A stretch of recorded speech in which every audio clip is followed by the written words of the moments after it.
Es el momento de recibir a nuestro invitado, el futuro ministro de Desarrollo Social, Pablo Bartol. Pone la mañana en camino.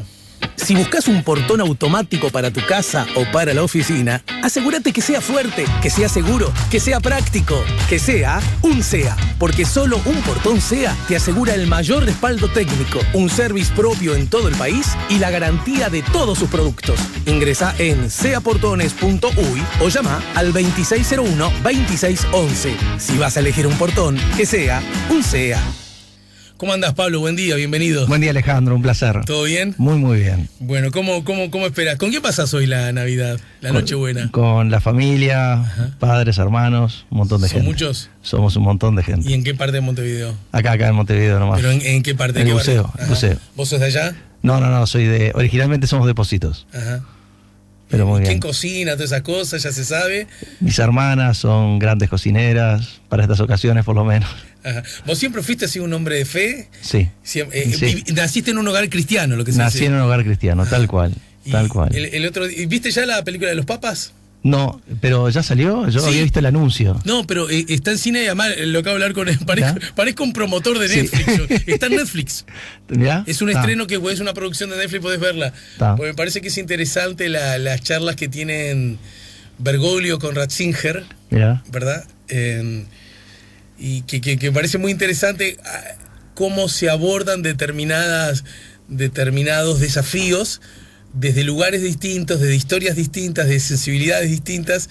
Me parece una cosa muy, muy interesante para el planeta en general, más allá de profesar, de tener o no tener la fe cristiana o católica en particular, ¿no? Sí, tal Bien. cual. ¿Y en qué medida te auxilia tu fe cristiana en esta tarea que vas a hacer a partir del 1 de marzo? Bueno, vamos a ver cómo cuando empieza a correr, voy a ver, la corrección pero es pertinente. ¿En qué medida crees que te sí. puede auxiliar? Y yo creo que como todo trabajo nuevo, tiene primero desafíos que te generan mucha como ansiedad y mucho incertidumbre, como cualquier desafío nuevo que uno va a encarar. Y ahí yo creo que te da la confianza en que los que creemos en Dios, que Dios lo tiene todo previsto y que no hay nada malo que nos pueda pasar así como mal absoluto. Habrá cosas que nos cuesten, que sean dificultades inmensas, pero sabemos que al final Dios lo tiene todo pensado para bien nuestro, así que todos serán cosas que nos harán crecer. Entonces yo creo que te tranquiliza en esa ansiedad frente a los desafíos nuevos, frente a la incertidumbre, todas las incertidumbres que todos tenemos en la vida. A mí por lo menos la fe me ha dado esa tranquilidad de cuando escuchás noticias malas o cosas que te pasan mal, que le erraste el bizcochazo, ya, o tomaste una mala decisión, al final decís, bueno, pero como todo es para bien, yo sabré Dios sacar de esto algo bueno para mí y para los demás que me rodean. El Mides es una cartera relativamente nueva en la historia del Uruguay, ¿no es cierto? Sí. Esa cartera es hija de una situación cargada de tristezas, de rezagos, de injusticias, ¿no es cierto? Sí. Y yo imagino que por esa misma definición, conforme pasan los tiempos, hasta la propia herramienta, hasta el propio instrumento, se ve necesario ir variando cosas, ¿verdad?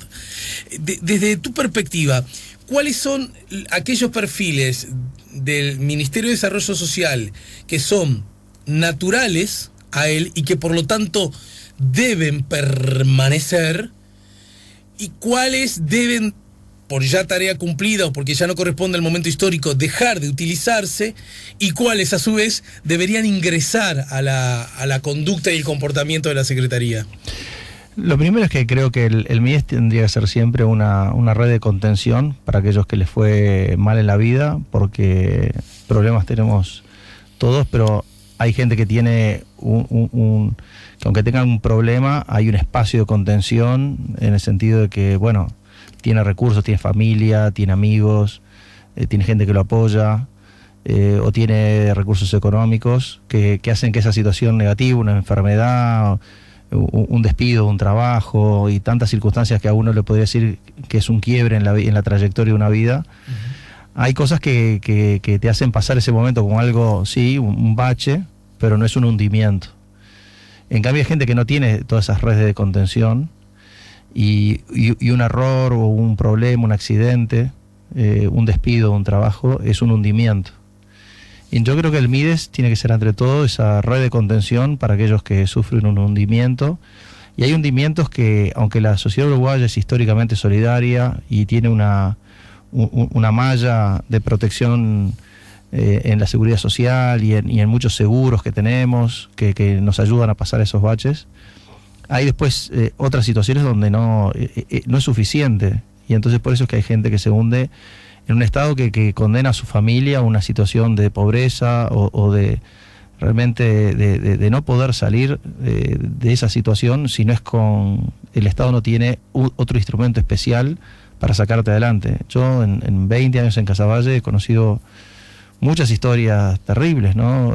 El papá muere en un accidente laboral o viniendo en la moto del trabajo, es atropellado y queda una mujer joven con 3, 4 hijos, con un trabajo que tiene una paga muy baja y es muy difícil realmente. Está en una situación en que solo con los ingresos que genere con ese trabajo le es muy difícil sacar adelante a 3 hijos, 4 hijos que van a la escuela uno, capaz que al liceo va otro y después los lleva al club de niños de INAU.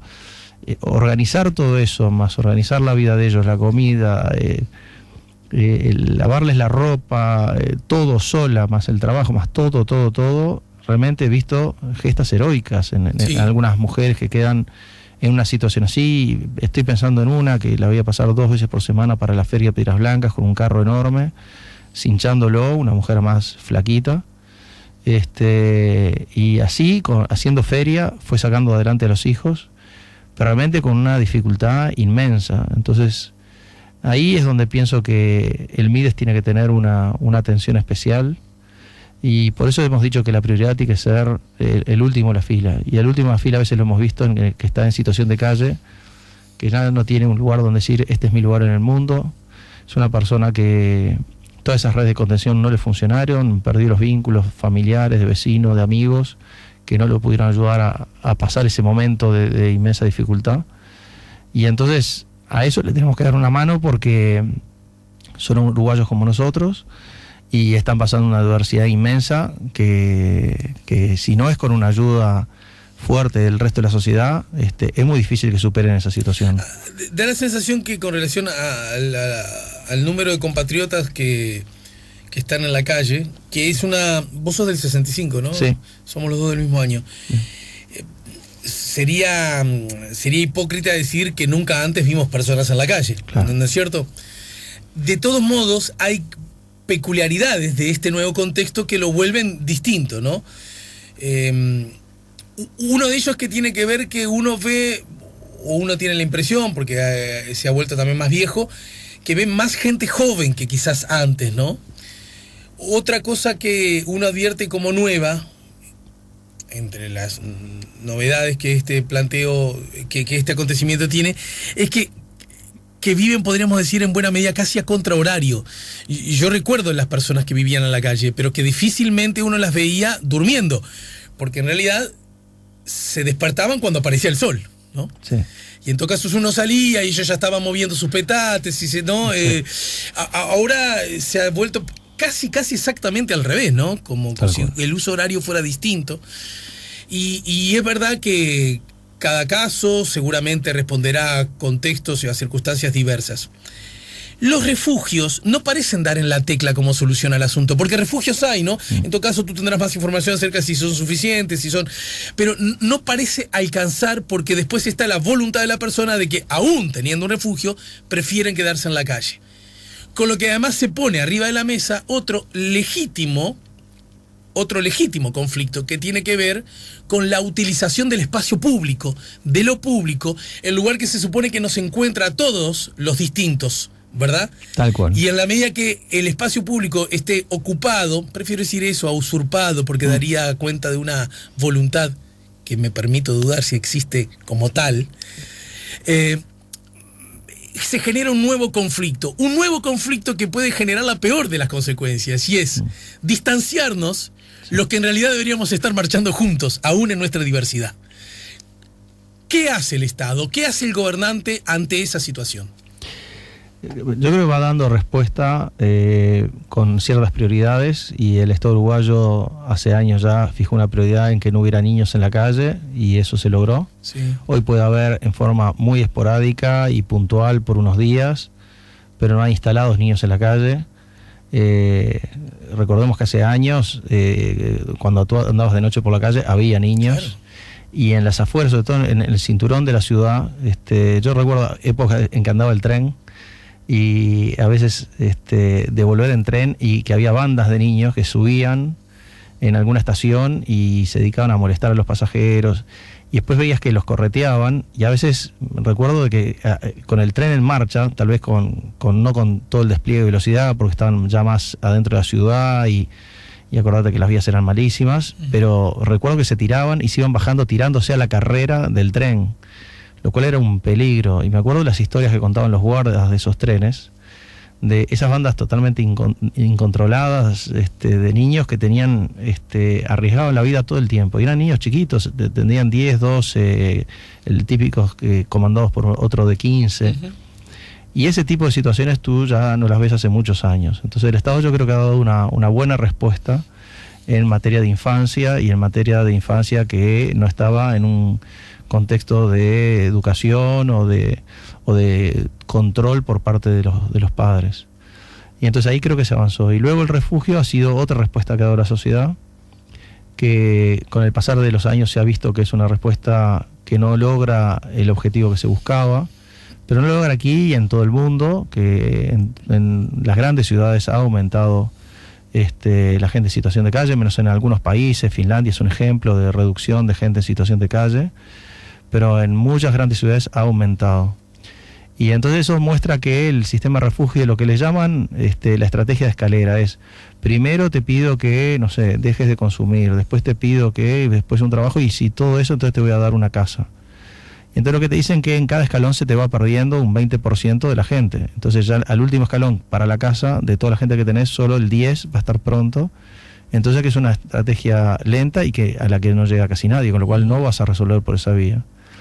Hoy día se ha probado que cuando tú das una casa, un hábitat de entrada donde la persona, llamarle, tiene una llave de una puerta y dice: aquí estoy yo y este es mi lugar, es mucho más fácil que suba esa escalera. Es decir, que en vez que la vivienda está al final de la escalera, tiene que estar al principio para que esa escalera vaya mucho más rápido. Porque mientras que tú no podés decir, acá estoy tranquilo y este es mi lugar, es muy difícil que puedas abordar otros desafíos que tiene tu vida respecto al trabajo, al consumo de drogas, o respecto a tus hábitos diarios de higiene y de todo lo demás. Uh-huh. Y entonces lo que se ha visto es el tema de las viviendas compartidas, autogestionadas, que no sea un refugio donde otros te dirigen la vida y te dicen a qué hora apagar la luz y te dicen a qué hora levantarte, y estás en un régimen casi de cuartel militar, solo que no hay militares, pero hay personas que ordenan tu vida y te dicen continuamente qué tenés que hacer, y en ningún momento vos tenés como la posibilidad de decir: hago ahora lo que a mí me parece que tengo que hacer. Uh-huh. Y a veces se piensa que ese régimen ordena a las personas, y lo que se ha visto es que no es tan así. Y por eso hay gente que permanece por muy largo tiempo en los refugios y no logra cambiar sus hábitos. Entiendo. Pero entonces, ¿cómo haríamos? Esto de la casa que me dijiste, ¿está en un paquete de posibles medidas? Ya el MIDES empezó a ensayar esto con un proyecto que se llama Alzheimer, donde por ahora es más bien mujeres con hijos, pero viviendo comunitariamente con otras familias, sí, pero diciendo: este es mi lugar. Incluso lo que te explican es que el costo por persona de este sistema es mucho menor que el de un refugio, porque en la medida que es autogestionado y no hay un montón de gente haciendo turnos para atenderte, para cuidarte y todo lo demás, es un sistema que tiene un costo mucho menor, pero además es donde la gente tiene más posibilidad de salir. Así que lo que queremos es continuar un poco una línea internacional que se llama... profundizaría a partir de marzo. Profundizaría, es una línea, el concepto se lo conoce internacionalmente como Housing First, que es primero la casa. Uh-huh. Y entonces es seguir esa línea que en todas las publicaciones que tú lees sobre gente en situación de calle te dicen que es lo que está más probado como algo que tiene mayor capacidad de transformación en la vida de la persona. Uh-huh. Y entonces por ahí es donde queremos ir. Eso implica al principio viviendas compartidas de 3 personas, por ejemplo, que tenés que saber que van a tener una convivencia adecuada entre ellos, algún conocimiento sería bueno que tengan antes, pero viven de forma compartida y con una casa autogestionada, tal vez con alguna asistencia que vele por que se estén cumpliendo las normas y que los conflictos se resuelvan adecuadamente, pero es una asistencia externa, más a demanda que otra cosa. ¿Y qué pasa mientras tanto con los otros aspectos que van junto a la vida, ¿no? Junto al techo, y que tiene que ver con la alimentación, el trabajo, la educación, la salud? Y si hubiese, que da la sensación que el dato es que es muy alto, el vínculo patológico con el consumo de drogas, sí. ¿Cómo hacemos? Porque es un paquete rico en problemas, ¿no? Sí, es rico en problemas y como toda madeja de problemas, no es que no va a haber una sola cosa que corte, porque está todo una cosa muy enredada con la otra. Pero entonces en esa madeja lo que te dicen es, si tú no resolviste su hábitat, un lugar donde esté, Entendió. Lo demás no se empieza a desarramar. O sea, lo primero es lo primero. ¿Entendí? Lo primero es lo primero. First, la casa primero. La casa primero. Y luego todos los demás problemas se arreglan en centros de día, que es otra parte del modelo que no funcionó, que es pretender que de noche, cuando tú llegas cansado y lo querés es comer algo, un plato de comida caliente, irte a dormir, que ahí se pretende hacer trabajo tipo una psicóloga que te asista, es decir, no es el momento es en centros de día, que es cuando estás con todas las pilas, que estás ya descansado y que estás dispuesto a escuchar y dejarte acompañar y dejarte orientar y que te conduzca a vos mismo buscarte tu propio sustento. Entonces eso es en centros de día. Nosotros habíamos propuesto una idea que se armó un poquito de revuelo, que fue la de transformar la planta baja del edificio del Mides en un centro de día. Uh-huh. Por aquello del yoga y todo eso. Porque a la hora de explicar y qué actividades se harían, el solo mencionar que una de las tantas actividades que había de tipo más cultural era la del yoga, porque es algo que te ayuda a orientar tus decisiones, ahí se armó todo el revuelo. Pero en definitiva es un centro de día que tiene múltiples actividades. Un revuelo en lógica, me permite decirlo, vos ya lo sabés, en lógica de campaña electoral, quizás, sí, ¿no? Sí, de buscar el dónde, puedo decir. Me parece a mí, vos no necesitas quien te defienda, pero en todo caso me parece a mí que nunca sugeriste que a partir del yoga que se cambiaría toda la realidad, pero si a mí me plantean que entre otras opciones una persona pueda acceder al mundo a determinadas prácticas, entre esa el yoga o yoga, como se le quiera decir, no veo por qué eso podría adjetivarse como mala noticia, ¿no? Exactamente, además después resultó que el MIE ya tenía contratado una ONG de yoga, después resultó mal porque estaban en otra cosa más compleja como era la trata de personas. Pero el Ministerio de Educación y Cultura tiene un programa muy lindo que se llama Programa Urbano, ahí en la calle Paraguay, que hacen actividades de este estilo, hacen para gente en situación de calle, tienen clases de tango, de danza, tienen una murga. Mencionaste 4 o 5 cosas que se están haciendo y que entendés que se están haciendo bien. Por lo que veo no tenés el prejuicio de trabajar, de montarte una ola que ya está subiendo, digamos. No, para nada, y ya...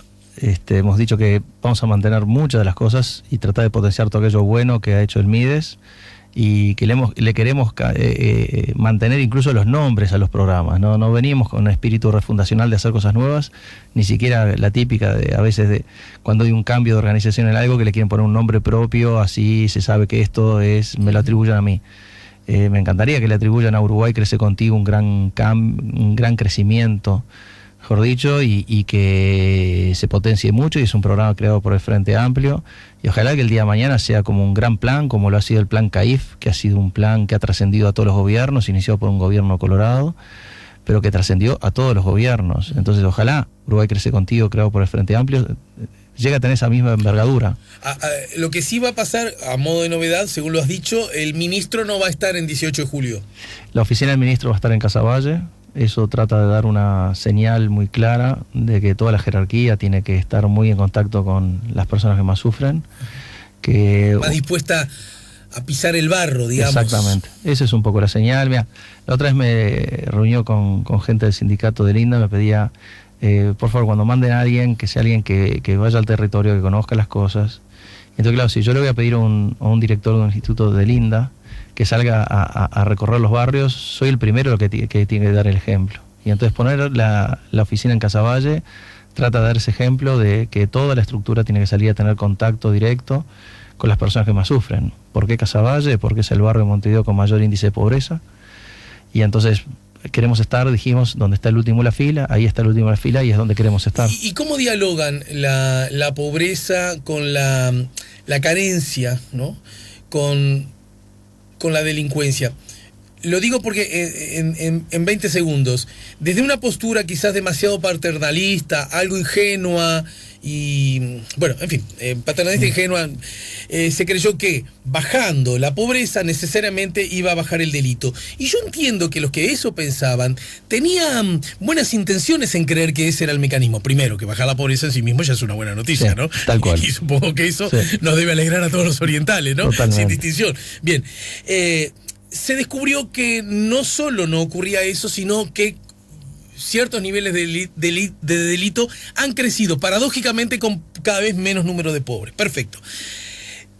Ese, entre comillas, presunto fracaso habilitó otra postura, esta es una opinión personal, Pablo, Sí.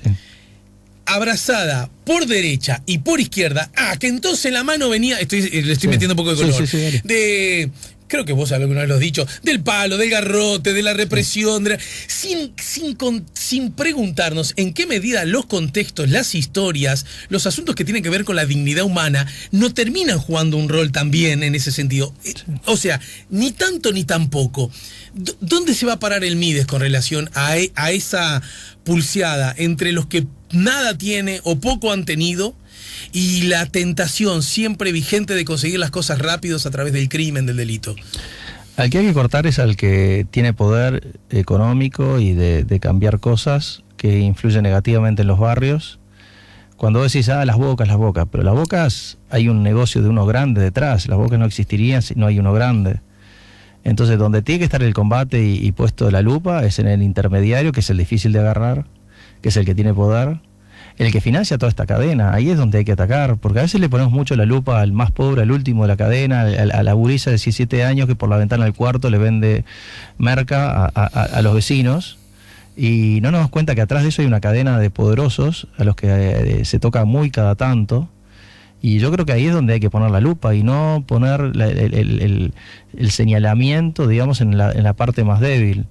Yo creo que el Mides lo que va a tratar es de sostener a estas personas a conseguir otras alternativas de trabajo y de desarrollo personal que no pasen por la venta, pero donde el Estado tiene que ser fuerte es el cortar a los grandes abastecedores que a la larga se conocen, porque si tú vas a un barrio y preguntas, todos te dicen, el del Mercedes ese, el Mercedes espectacular, ese rojo que viene cada tanto, bueno, ese es el que la tiene, el de la camioneta esa enorme. Vos me imagino que también los visualizás, porque exactamente, tú te los cruzás en el barrio, entonces ves salir de un sendero de tierra un Mercedes espectacular y ¿qué hacía ahí ese Mercedes? Y bueno, estaba llevando merca, y bueno, entonces a ese es al que tienen que agarrar y no a la pobre botija que en la desesperación tomó esto como un camino de ingresos.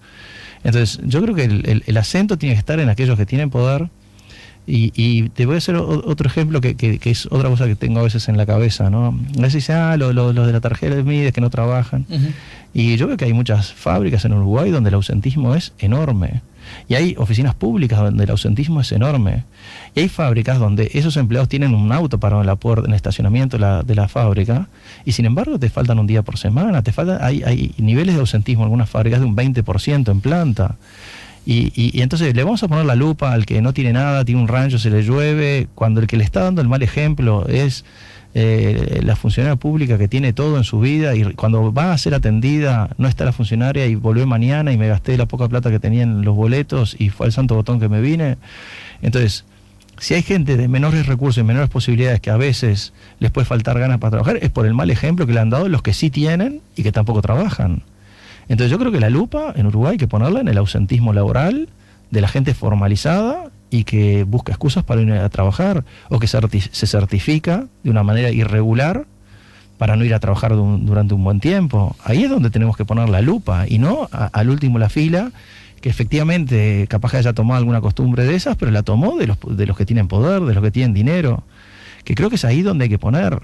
Y lo mismo todo un mundo empresario a veces que está con prebendas, con mercados acotados que los logra controlar y con unos precios de renta oligopólica que de ahí es de donde saca sus grandes recursos. Porque convengamos que la inmensa mayoría de las personas privadas de libertad, bueno, primero, son varones, ¿no es cierto? Exactamente. Y la inmensa mayoría, además de haber cometido delito, a tal punto que con tanta asiduidad que uno hasta podría usar el adjetivo delincuentes, ¿no? Uh-huh. Pero también son pobres, ¿no? La inmensa mayoría. Sí, tal cual. Y a veces la tentación es creer que eso nos calma, ¿no? Que con eso alcanza, que con eso es suficiente. Nadie está reivindicando la impunidad. Sí, que pegándole a eso estamos diciendo que el delito es algo que es ajeno a nuestras vidas y es de las vidas de otros. Tiene que ver con las vidas de otros. Y a veces lo que alimentó ese delito está muy cerca nuestro, que es el mal ejemplo de los que tienen, que no hacen lo que tienen que hacer y llevan a la desesperación a los otros, que lo que necesitaban era un trabajo, y necesitaban un trato digno en su trabajo, y como no lo tuvieron, van desviándose hacia este tipo de conductas que son malas y que hay que reprimir, como hay que reprimir también, insisto, a la gente que tiene un trabajo y falta trabajar. Pero no reprimir. Yo lo primero que creo que tenemos que hacer como sociedad es ponernos de pie y al que falta al lado hay que pegarle un codazo y decirle, ¿qué haces? ¿Qué estás haciendo? ¿No te das cuenta el daño que haces alrededor con estas avivadas que vos estás teniendo? ¿Te das cuenta que así no salimos adelante como sociedad? Bartol, da la sensación que todos estos asuntos, que incluso puede lucir como una debilidad que ha tenido la política del Uruguay y la política vinculada al Estado del Uruguay, al Estado quiero decir, de Uruguay, es que las agencias han dialogado poco entre sí, ¿no? Para problemas que son de múltiples razones, que tienen distintas aristas y distintas posibles soluciones. Vos, al frente del Mides, ¿qué intentos vas a hacer en dialogar más? Lo que seguramente daría mejores resultados en cuanto a la eficiencia y también en cuanto a la inversión de dinero el asunto. ¿Me lo decís luego de la pausa? Perfecto. Estamos conversando con Pablo Bartol, le estamos poniendo La Mañana en Camino. Ya volvemos con La Mañana en Camino.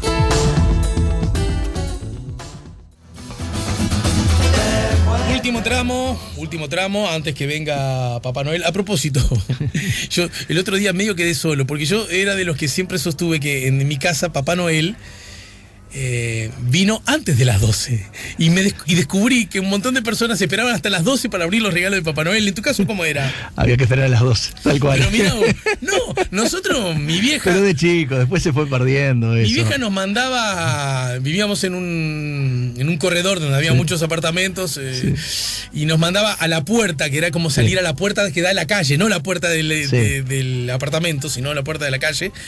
Güey, a ver los cohetes, no sé, cualquier pavada. Y casualmente, siempre que nos mandaba, volvíamos y Papá Noel ya había regresado. Pero había regresado y era el quibébere, a abrir los paquetes, las bolsas, mucho, poco, lo que fuese. Pero nada de esperar hasta las 12, no teníamos aplomo suficiente. Entonces para mí Papá Noel, siempre lo he peleado, llegó el 24 de noche. Para mí la Navidad es... Nochebuena, el 24. Y bueno, pero descubrí que para mucha gente, en el caso de la familia Bartol... Pero de chicos, después se fue perdiendo. La verdad que después, como todo el mundo... ¿Por qué crees que está perdiendo Yo tengo alguna hipótesis. ¿Por qué crees que viene perdiendo la pelea de los Reyes Magos frente a Papá Noel? Ahí me mataste. Ajá. Pero está ocurriendo, ¿no? Tu misma historia, ¿no crees que los Reyes Magos han retrocedido claramente, en cuanto a la importancia también, de los regalos?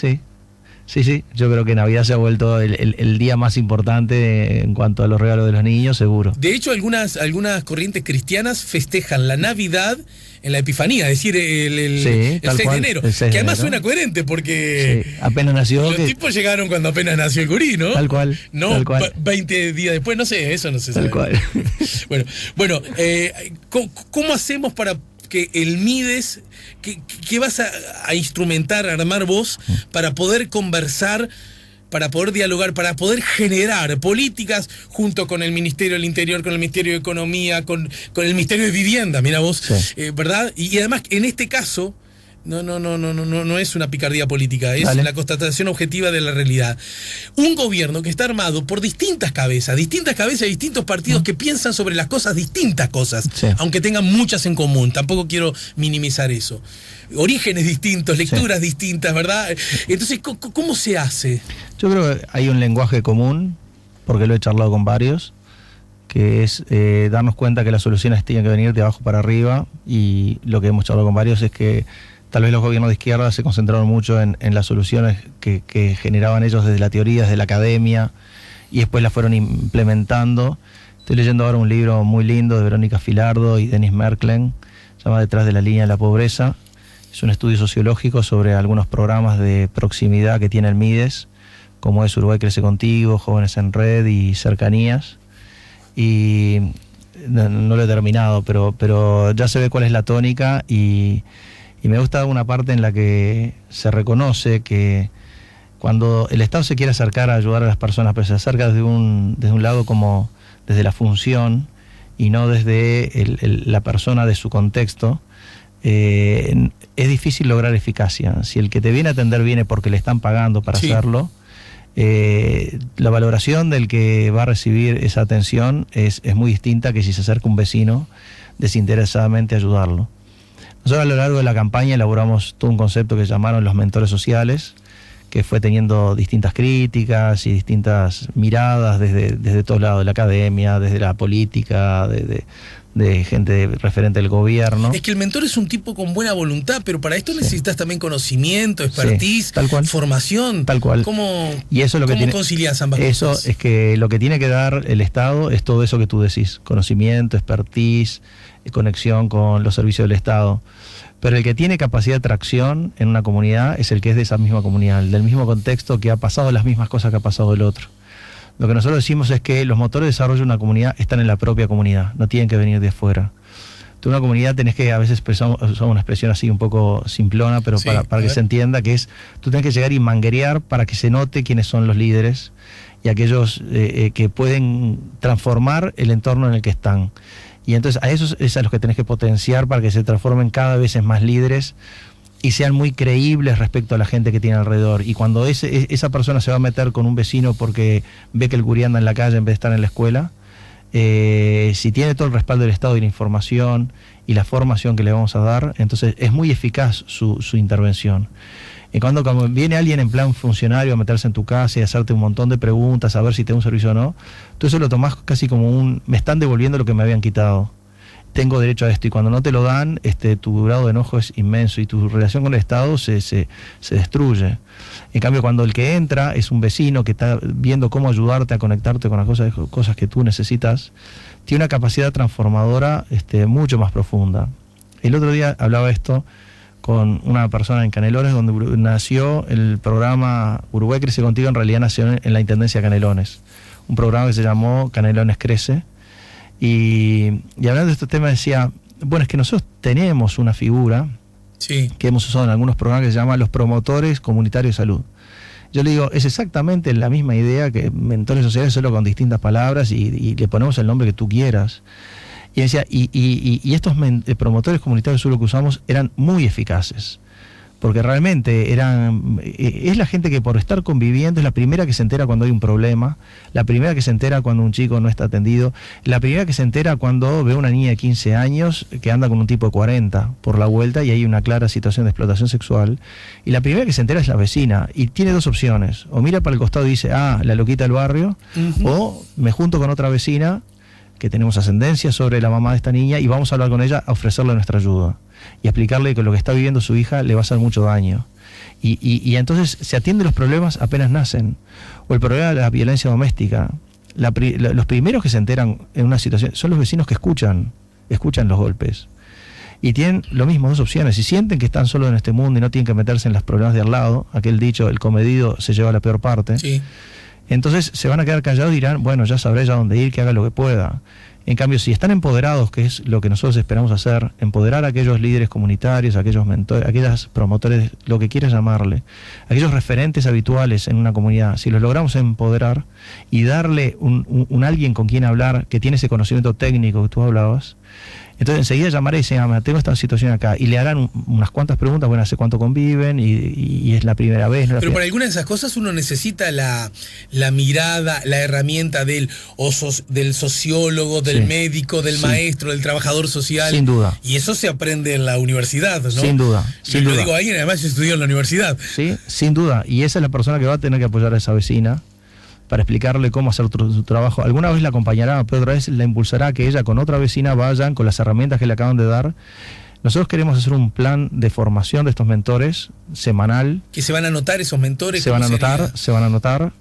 Y ¿cobrarían un salario? No cobrarían un salario, cobrarían por las instancias de formación en las que asisten, como también tiene un viático todos los que se anotan en cursos de INEFOP y por ir a formarse tienen un viático. Bueno, sería un viático de esa naturaleza, de mayor monto, porque queremos incentivarlos a que se formen mucho en algo que va a ser un servicio a la comunidad. No es como INEFOP que te anotás para tener el día de mañana un trabajo que vas a ganar plata.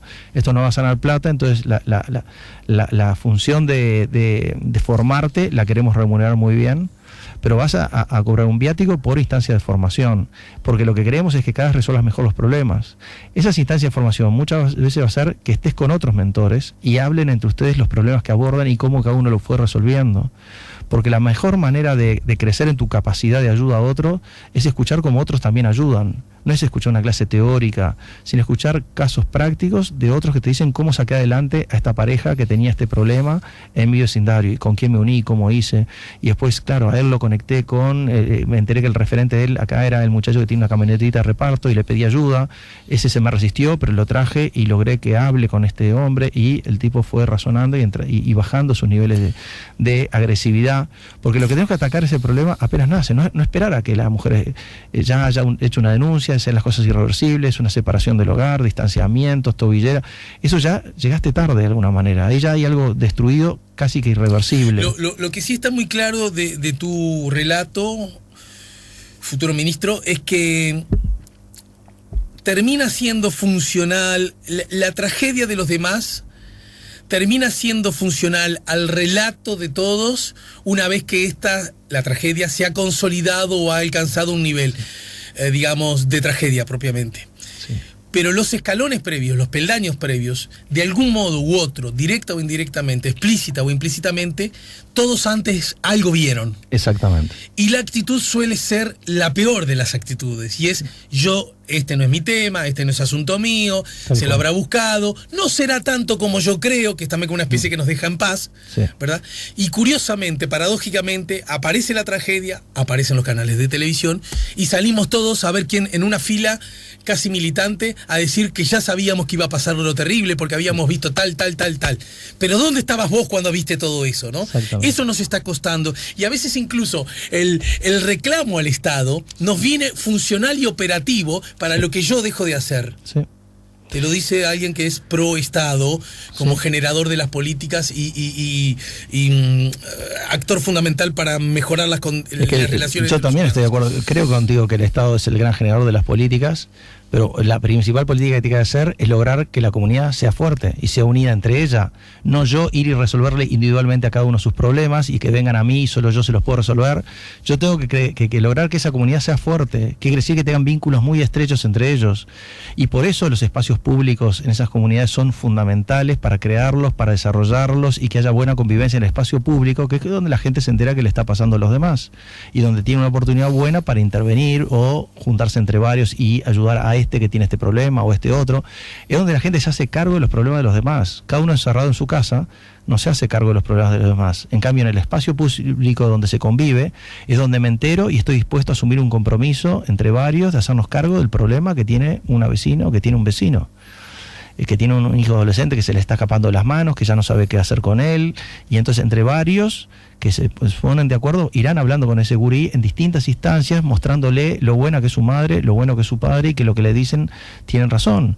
O esos vecinos le dirán a sus hijos, habla con este gurí y trata de ayudarlo.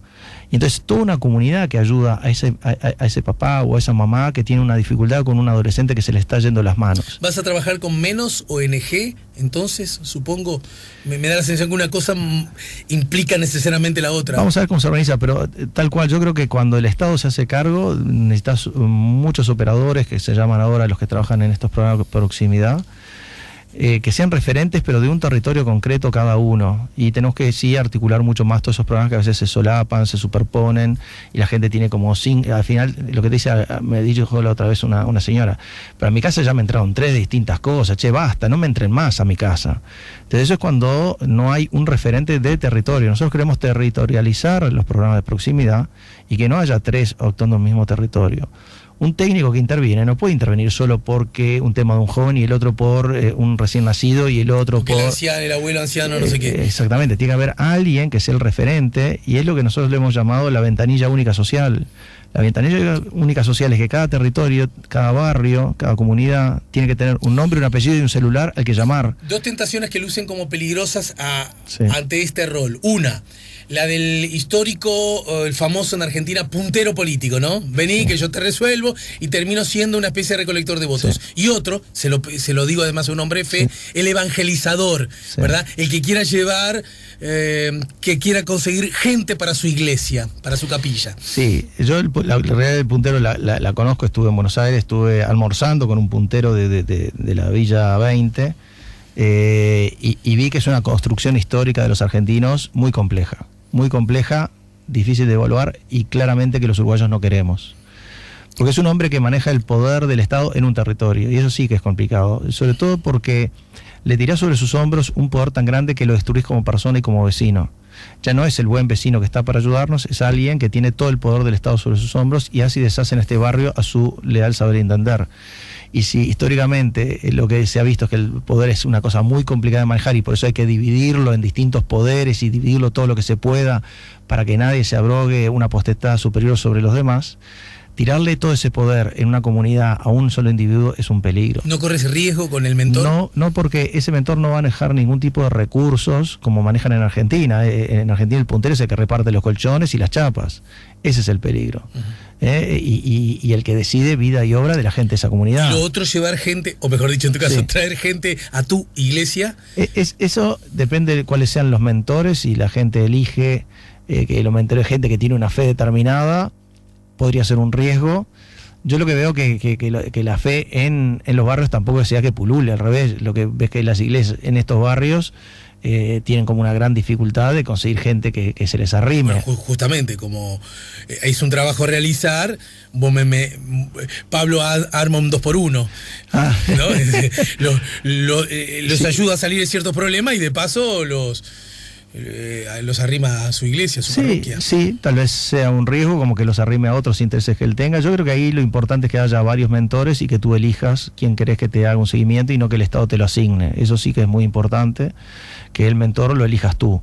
Pero acá lo fundamental es que a ese mentor lo que le voy a estar tirando encima es una tarea de responsabilización enorme, esa responsabilidad de la vida de otros, lo cual es una cosa muy compleja, porque no tiene horario eso. Eso es que el domingo te enteraste en el almacén de que anoche pasó algo con tal vecino y el domingo vas a estar actuando. Es decir, que no vas a esperar al lunes a horario de oficina. Es que tú como vecino actúas en todo momento en el barrio y eso te genera una carga de responsabilidad enorme, que no estás nunca en descanso, por decir de alguna manera. Una vez que te responsabilizaste de vidas de otros, estás asumiendo una tarea que es tremendamente ardua, que al haber varios y tú puedas elegir, yo creo que se vuelve difícil que alguien use eso para esos intereses, como si tú, religiosos o lo que sea.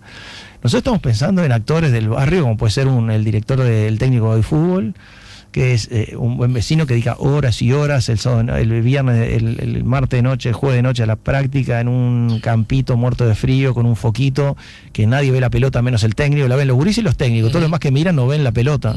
Y él está ahí chupando frío por los hijos de los demás, y va el domingo y se asegura que todo el mundo vaya a la cancha, y le consigue la nafta para la moto para fulano para que lleve el hijo, porque si no, no iba, y fulanito tiene la media mojada y consigue de otra categoría que le preste la media seca para asegurarse que... Es decir, está todo el fin de semana atrás de esa comunidad, de esos gurises y de una cosa que a él le apasiona, que es el fútbol. Una especie de directores técnicos de la vida. De lo social, exactamente. Y así como es, para tomar otros ejemplos, es como el médico de familia.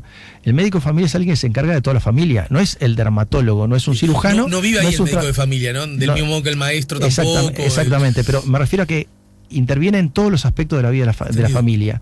Entonces, por eso es que nosotros decimos que ese tiene una mirada más general, ese vecino, y tal vez no tan especializada como la puede tener un técnico, pero por lo mismo que mandás a los barrios un médico de familia y no mandás el dermatólogo o el traumatólogo, sino que mandás un médico generalista que entiende la dinámica familiar. Sí.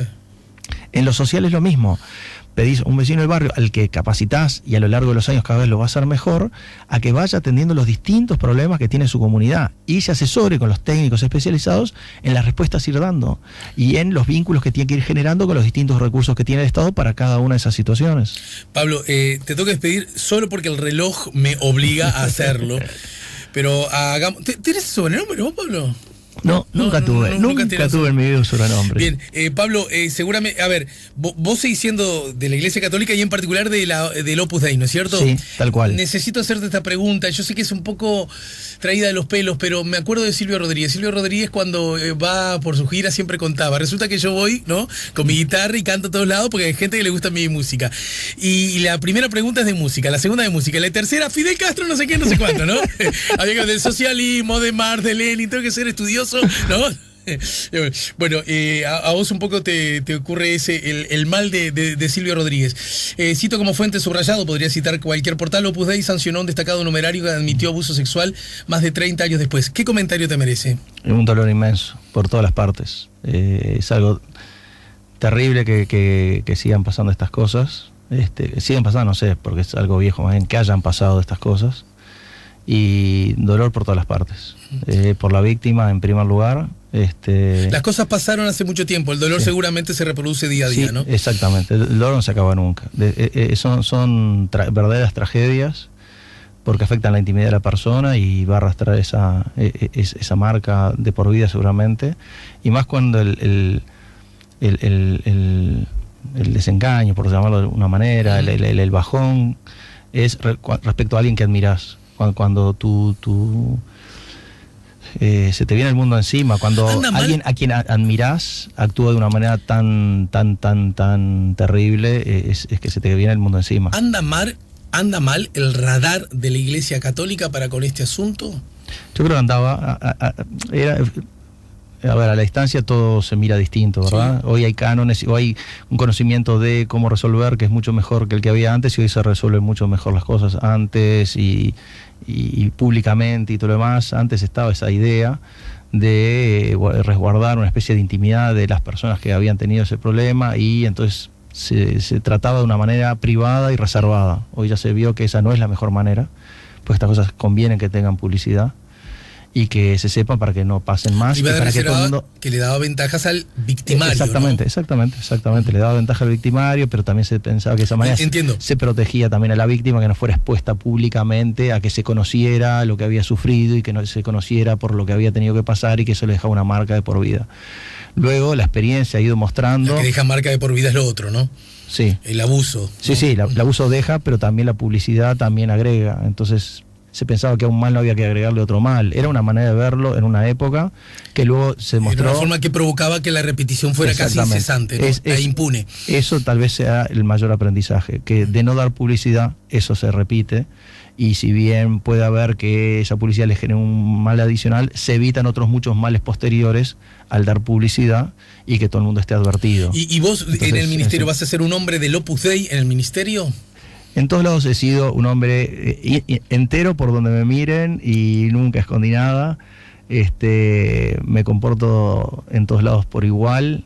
Es obvio que no es que voy a llevar un modo de ver las cosas del Opus Dei. Lo que voy a llevar es el modo de ver las cosas del Partido Nacional junto con sus socios en la coalición. Y lo que voy a hacer es que lo que esos socios determinen o digamos han acordado que hay que hacer y una mirada propia de un acuerdo político. Yo represento ahí un acuerdo político, no un acuerdo, una mirada religiosa o filosófica sobre cómo actuar en materia de superación de la pobreza. Entonces lo que llevo es una especie de mirada política, no una mirada de otra naturaleza. Apenas empezamos, Pablo. Apenas no empezamos que ni siquiera empezamos. Buenísimo. Así buenísimo. Que en lo que a mí refiere, más temprano que tarde y casi en forma constante, a propósito de los diversos, delicadísimos temas que vas a abordar, bueno, te estaré convocando y a la medida que tu tiempo lo sea posible, te harás una vuelta por aquí, ¿de acuerdo? Encantado todo eso que sea. Me acuerdo, esta entrevista sale porque la última vez que tuve una entrevista vos me dijiste de tener otra, que fue una en la tele donde... Sí, en esta ocasión. Y yo te dije, la próxima vez que vaya...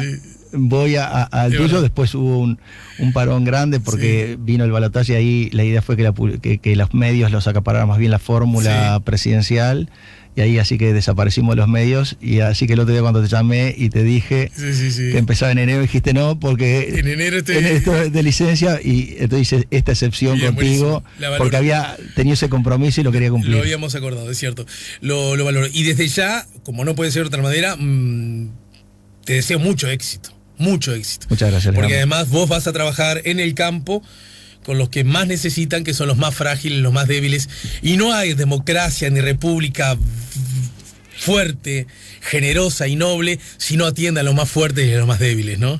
Tal cual. Así que bueno, en eso estamos, en ese mismo punto de partida, no solo en haber nacido en el año 65. Buenísimo. Gracias, Pablo, mucho éxito. Gracias a ti, Y muy feliz Navidad, nos decimos, y a toda la audiencia que tengan una linda noche de paz y de reencuentro con todas sus familias. Gracias, gracias. Si buscas un portón automático para tu casa o para la oficina, asegúrate que sea fuerte, que sea seguro, que sea práctico, que sea un SEA. Porque solo un portón SEA te asegura el mayor respaldo técnico, un service propio en todo el país y la garantía de todos sus productos. Ingresa en seaportones.uy o llama al 2601-2611. Si vas a elegir un portón, que sea un SEA.